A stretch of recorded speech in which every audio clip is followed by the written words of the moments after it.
For those of you who thought this was going to be a passive day where I fill your head with knowledge, forget it. You're going to work for every minute. Jump out of your seat with incredible enthusiasm, and I want you to go meet 3 new people you've never met. I want you to tell them what you do for a living and tell them your names. This all came about because I hired a business coach about 4.5 years ago on a 6-month contract, and she's still with me all the time. And she really helped me turn my business upside down. I don't have any clue how to run a business, and that's really, I find, a lot of people in the interior design, construction, staging, styling, decorating professions have no idea how to run a business. A lot of us think of ourselves as creative.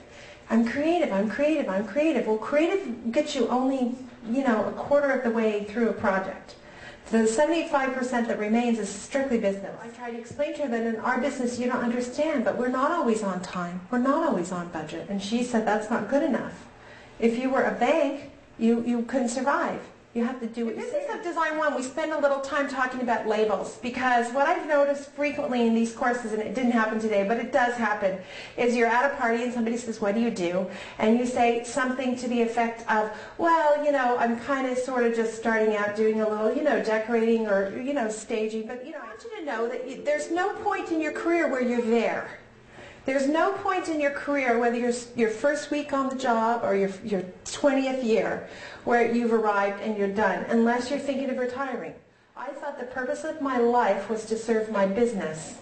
I had it backwards. The purpose of my business is to serve my life. That is so helpful, because we can share that information with each other. Right? You don't have to worry about protecting your sources. If you're good to work for, they'll want to work for you first. Stop being bitter, cynical, and resentful in Business of Design 1. Those of you who are running a business from infancy through toddlerhood, you're feeling bitter, resentful, and cynical. The people who weren't here before are like, ooh, I can't believe she said that. So those systems and procedures, you got to have them in place. You cannot be successful without them. I can't even emphasize enough how you last time talked about some of our screw-ups, right? We admitted, people actually had the courage to stand up and say, this is this major goof that I did. If I'm having those mistakes, you're having those mistakes. There's no shame. You just have to get it right. So you've made it all the way through steps 1 and steps 2. Only 13 more to go. Be prepared. It's constantly changing. It's the nature of the business. And if you're going to be a shop owner, you better be ready. Business coaches always says, you're playing hockey and you can't be shocked that you get hit against the boards. You're going to get shoved against the boards all the time. Now, I don't play hockey, but I guess that means I'm going to have trouble. I want to help you kick off projects in a systematic way, every time the same launch, every time the same system, every time the same results that your client is happy.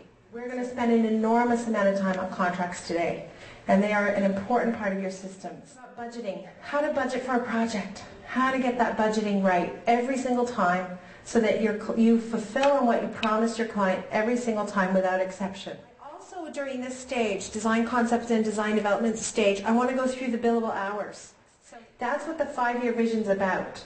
It's about defining where you're going to be in 5 years or sooner, including your personal, what the quality of your personal life is like. You can be very efficient at something that's totally a waste of time, right? You can become very good at doing the wrong thing. This is worth the price of admission today, by the way. So right here, this is worth the price of admission for today. This is a means to an end. What's the end? That's what we want to get at. Thank you guys so much. You were awesome. Nobody skipped this step. I'm watching. Thank you, thank you, thank you. Yeah. You still think you're in the right business? Is anybody just sure they're getting out of it tomorrow? Okay. Whew.